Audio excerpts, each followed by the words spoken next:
I know, brother, seeing you after so long, and you still look the Yes. same, brother. No, I mean, because I'm feeling ashamed to come on camera now because, I used to be strict about my, discipline, oh, you don't need haircut to. and all that. Eh? Sorry? So, brother, how are things? How are you? It's been so Good. long. Must Yes, be I know. 30 years now. 30? 30 years back No. when you were the vice principal of St. George's, and I was just an intern teacher with no experience. And the way you mentored me, I was so immature. I still remember those days, brother. I know. Yeah. We were frantically looking for some accounts teacher and all that, those. Because I Yeah. remember And introducing, commerce department there. And then suddenly the whole thing fell on me. So I have no way out. So that's why we're looking for somebody, and that's the time you came in and saved the situation. Yeah. yeah. And I just passed out from, my post graduation, and Brother Maldowney told me about it. But brother, you really mentored me so well. And after that, there's no looking back. Thanks to you. Good. So what do you do now? So, brother, now I'm in Delhi. And my husband is a civil servant. He just retired. Now he's waiting for another assignment. And I've been working wherever he's on a transferable job. So I've been moving around the whole of India, sometime outside. And I started with teaching in the school. Then I started teaching in the university.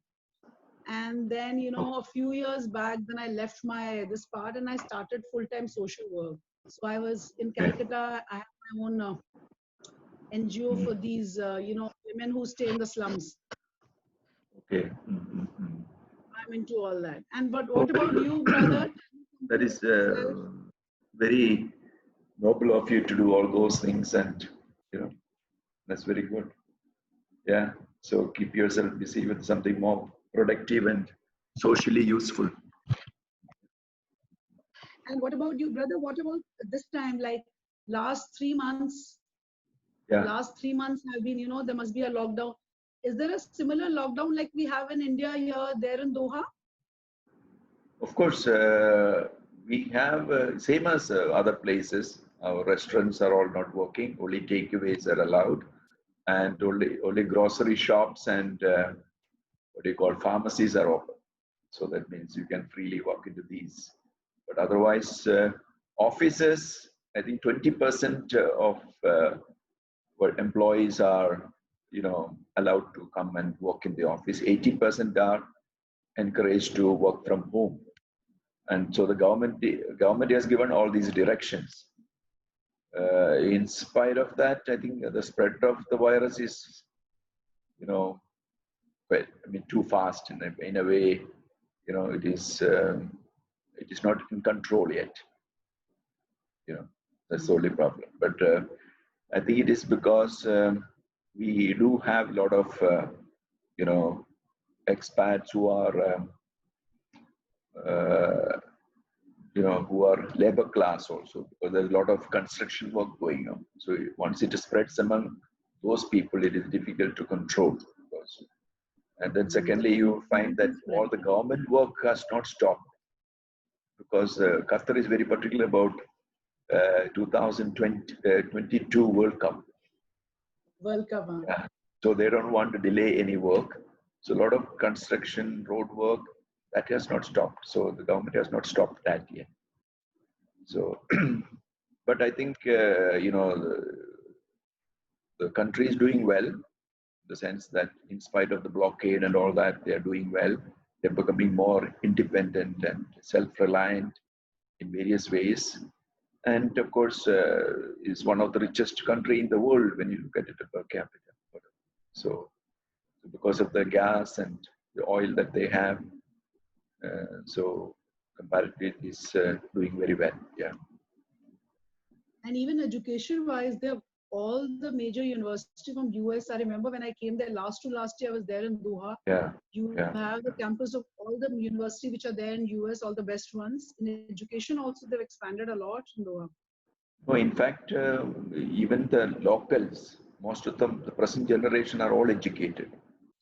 And mind you, slowly they are taking charge of the the major responsibilities in various organizations. Qataris themselves are taking charge because they're all good number of them go abroad and get educated, and they are, and they encourage so much of education in various like even the children, even those skilled laborers, all skilled work in all that area. They are all very particular about education, and it is interesting to note they host a lot of conventions and seminars, and they invite a lot of foreign resource persons, in the sense that from various countries like Australia, US, UK.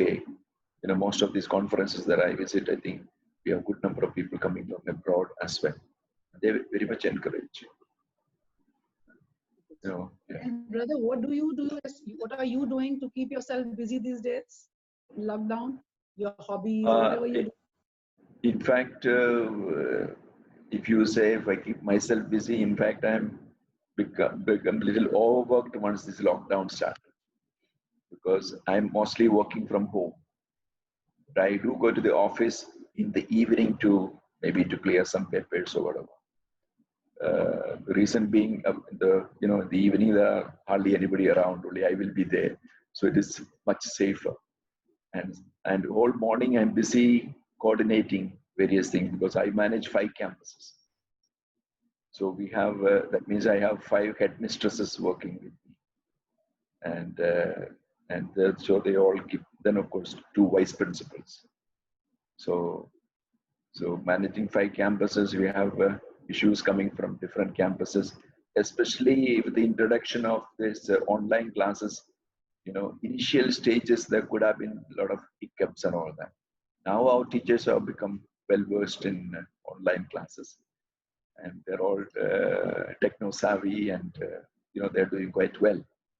And however, working from home, we have so many phone calls coming in, uh, say coordinating various meetings.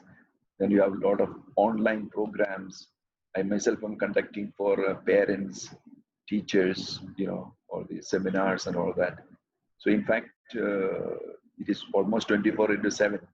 And now I would prefer without a lockdown, because you'll be much more relaxed, because you go to office and you can come back, fairly on time, and have time for yourself. So you're much more busy than That's what they for the say, lockdown. brother. That the whole education, there will be the future of education is going to change post COVID. So, Yeah. what do you feel? How do you feel, since you are into education? How do you feel that the future of education post COVID? I think now it is going to be learning anywhere, anytime, you know. Anyway, So, and then there is going to be more of, virtual and digital classrooms, because people realize, yeah, we can learn this way as well, because we never tried these things before, because we were just comfortable with an earlier system, and now we find there is certain amount of, a lot of learning taking place through online classes, and then I'm sure we are going to be less dependent on books, because everything resources are available online. Even the government of India, I'm told, I was listening to some of the CBSE officials. A lot of things are available, online now. The government itself is providing these things online, and then also you will find it's a possibility in future. I feel, there could be boards, like CBSE board, ICSE board, all these boards recognizing, you know, uh, students who are learning from home.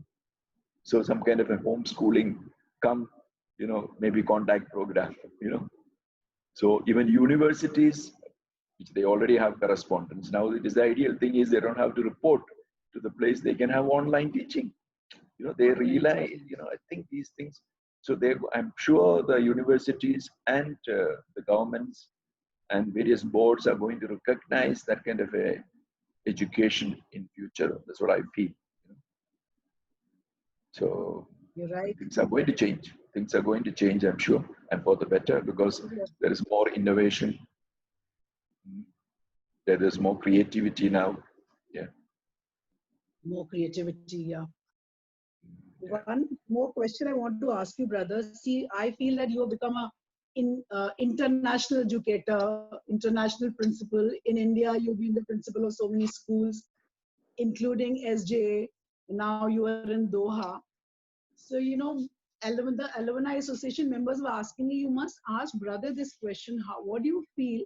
You've taught so many schools, you've been principal of so many schools. What's so unique about SJA, St. Joseph's Academy, which you feel the USP, or you can say, of SJA, which you feel makes it, stand apart? Yeah, my experience, I can share from my experience with the SJA is that, the students were much more focused about their studies. You know, they were much more focused about their studies, and and of course they're also very concerned about their future. At least majority of the students that I found. I remember, I think in one batch, I think almost 25 students qualified for IITG. In one batch, I remember that who was the teacher who came and was very proud of the physics teacher. I forget his name now. Anyway, so he was in charge, of examination. So he was conducting that, and then he came and told me this, and I was very happy to hear that. And and then if you look at it, the SJ has been a close knit family. It's a small place. Now, of course, Dehradun has expanded a lot, but it Right. was the center of everything. All activities, center of is a happening place. It used to be so. So if you look at SJ family, it is more of a close knit family. It used to be anyway. So people know each other. There is that family spirit was there, and of course the tradition and legacy of the school itself matter a lot. This is I'm comparing it with other schools that I had been. And then the positivity of the students. When I remember interacting with the students, and as a principal, I used to teach the senior students also. So. 11th and 12th standard students I used to teach. So I knew the pulse of the school, and interacting with them, the need for change when I took over, the positivity, in which they accepted my suggestions and, guidance, it is still, gives me a lot of, say, positive, good feeling, or so that is something that was very prevalent those days in the children. So they needed some guidance, assistance, and they accepted it wholeheartedly. That's what I. So there is so much of positivity and character in those the children in SJ. Yeah. Very great. And do you remember some students or some moments, some memorable moments there, or some remember? Do you remember any of the students there? Are they in touch with you? There are a few here and there in touch with me, but I do remember being in several schools, the patrician schools, and the moment I see somebody, yes, it's true, but I won't be able to know which school he belonged to, whether it is St. George's or whether it is, Mount St. Mary's or whether it is Dehradun. I wouldn't be, sometimes it takes time for me to figure out. But I know he is my student, or he was my student. So, but at the same time, I do remember so many of the students who had been, especially the most mischievous ones and those goody ones. It's always that's the ones we remember always. But when you talk about memorable moments, I have so many memorable moments in SJA. Anything special? So, And I think if I start talking, I don't know how long you'll be there, but I'm saying, I remember taking these, I'll go on a lighter ones first. I remember taking the students, you know, to Delhi for there was a bank club. There was an inter-school competition that is Okay. organized in Delhi with all those top schools. I remember taking St. Joseph students for the first time. They were going out of Dehradun, I think, and they thought they are the best. And they always thought they are the best. And when we reached Delhi and started participating in the competition, they knew where they were. You know, then they felt that they were like frogs in a well. And they came back, they worked hard, and we introduced a lot of activities based on bank club, like cultural week and all that. And the students did pick up. Now I'm told that they go and win in St. George's and all that competitions. You know, Mm. yeah, and It's exposure, of no? course, yeah, good exposure. I mean, I was glad that I was able to give them that.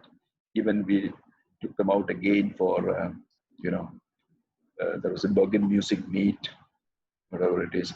But of course, with that bank club, our students got a trophy in any case, and that is for the best disciplined school. I still remember that. Oh.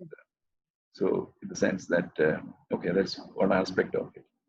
Then, of course, I remember taking But the students if you to if you remember, food. brother, in Yeah, St. yeah, George's, sorry, yeah, yeah. Tell me. in St. George's, the only person that the 12th students were in awe of is was you. The moment this is Yeah, brother Dominic, everything went so smooth. I still remember. So that I feel is brother very essential. You should be a friend, but you should also be in awe of your teacher, and that yeah, discipline, yeah. that discipline comes. I Otherwise, they take it yeah, for granted. I was basically very concerned about children. I did care, love them. I was very concerned about it. And there are so many other occasions. I'm sure I remember when I wanted to introduce, that's the most memorable moment, I can say, in the sense that introduced computer-aided education for the first time. I think our school, St. Joseph's, would have been the first to introduce computer-aided education, and and that we started off with that Millennium Block. We had made all the infrastructure for that purpose. And then I remember a huge number of parents, came up to protesting against that they had to pay 50 rupees or something every month or something like that, or, a very nominal amount. So I think there were a huge number of parents who landed up. I think somebody told me they were not majority parents. I think there were a lot of political issues that time going on with regard to the new government formation and all that. So they told they're mostly outsiders and all just want, because they always like in Dehradun, if they come into St. Joseph's, they get a limelight, in the newspapers and all that. That is the practice. So in any case, they did come in, and I'm sure some of the alumni, like Mr. Jaydeep and some of them were there, and they told me, don't go out, you know, don't meet them. But they wanted to meet me. I said, I have nothing to lose. I will go and meet them. So I did meet them. I meet those parents, and of course, I mean, they went back satisfied. I said, I will look into whatever your grievances.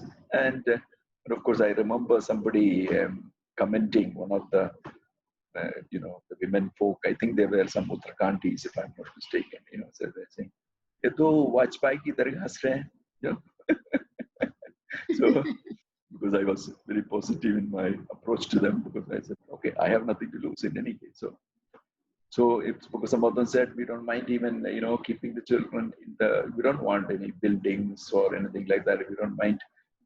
Our children should study in St. Joseph's. Even under the tree is okay for us. We only want the name. See, it was the attitude of some of them, So in other words, of course, there were But different times have changed. yeah. Then of course And there are one so many question, other. brother. Yeah, yeah, Yeah.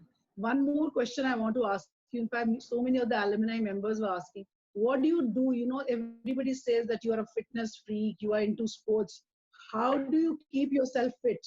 some of the alumni members say they definitely need, especially after this lockdown, you have nothing to do but to eat.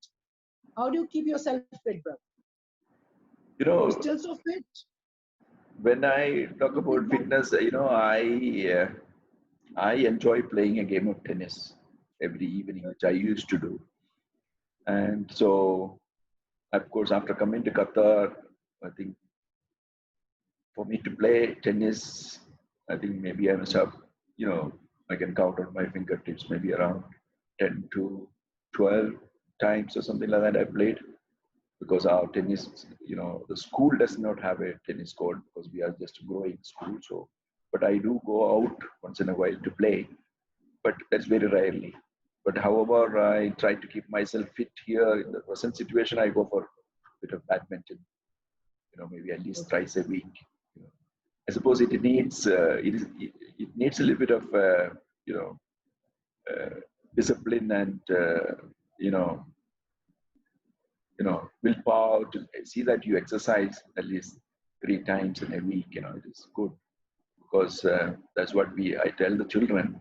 I used to remember making it compulsory almost games in various schools that I had been. So I mean, if you look at it, health is wealth. Exactly. And nothing can, and if you don't have health, you cannot enjoy your wealth as well. So I think it's Exactly. important Yes. for us to realize that. Yeah. And And I remember another incident when I took charge in St. Joseph's, coming back to the earlier question. I remember, I joined within a week, there was a downpour at, I think, just 15 minutes before or 20 minutes before the assembly. Huge downpour. So called in few senior teachers. What should I do? Should we declare a holiday? Yes, I think it is, very heavy downpour. I think we should declare a holiday. So I declared a holiday, told the watchman at the gate and the parents, he said it's a holiday. And within 10 minutes, there were bright sunshine. I, I, I thought to myself, what's happening? Because I was not used to Dehradun weather those years when I joined. So I remember sending a circular to the parents straight away there. Next day or so, I sent a circular to the parents. Whether it rains or shines, the school will function, but make sure that you keep your safety of your child in mind and decide for yourself whether you want to send your child to school or not. Perfect. It was fun. So many questions I want to ask you, brother. And one more thing. Yeah. Any message you would like to give to, through this video to the alumni members and to the students of St. Joseph's Academy? Yeah. The alumni are very important. And my happiness, satisfaction in life, not only mine, even the teachers, I'm sure, will agree with me on that, depends on their success stories and their success. And, and I'm so happy that the alumni of St. Joseph's are involved. I remember Bernard started this alumni there. I don't know whether it was there before, but I remember him. And then I carried on with it and I infused more enthusiasm into it. And then I must be grateful to so many alumni who are still working on that, even, Mr. Jaydeep, Chanduk, and Rendhir, Aurora, and so many others. I think Mr. Single was there earlier. I don't see now these days. I don't see him much. But there are so many are still involved, and then person like you are involved now, and Pulkit and various others. I'm sure that's a great feeling to be associated with the school. I think they should continue with that, and it is important to share the success stories. My advice would be, these days it is so easy to have a digital platform, maybe have a digital newsletter, that could be coming out I on a started monthly that. basis. You've started that? Okay, They great. started That's that. We'll good to send hear. you a copy of But it. I don't get a copy. You should make We'll sure send that you they one. send it. We'll send you. We Sorry? shall. We Yeah, shall send please. you one, brother, very Yeah, it soon. is on a monthly, it is a monthly basis. Yeah, monthly. Yes. They've Oh, started great, one. great. Even So please do that, and then please send it to me also, because you feel, I mean, your success stories are very important, especially for me, and good to hear from what the alumni are doing and how they are associated with the school. And that gives a sense of belonging even to the future generations of children who are going to, go through the portals of St. Joseph's Academy. And so that's it. And yeah, thank any you, other brother. questions? It was a real pleasure meeting you after so long. And we must keep in touch, brother. And once you are in Delhi, you have to visit me. Yeah, when I write, maybe after several years, I might start writing a book, and a lot of chapters will go for St. Joseph's. We Yeah, because I have a lot would of love to read memorable the book. there. A lot of memories in St. Joseph's. Yeah, Yes, yeah, that'll be so good. Thank yeah. you, brother. It was a pleasure. Welcome. Thanks a lot. Welcome. Thank you. Thank you so much.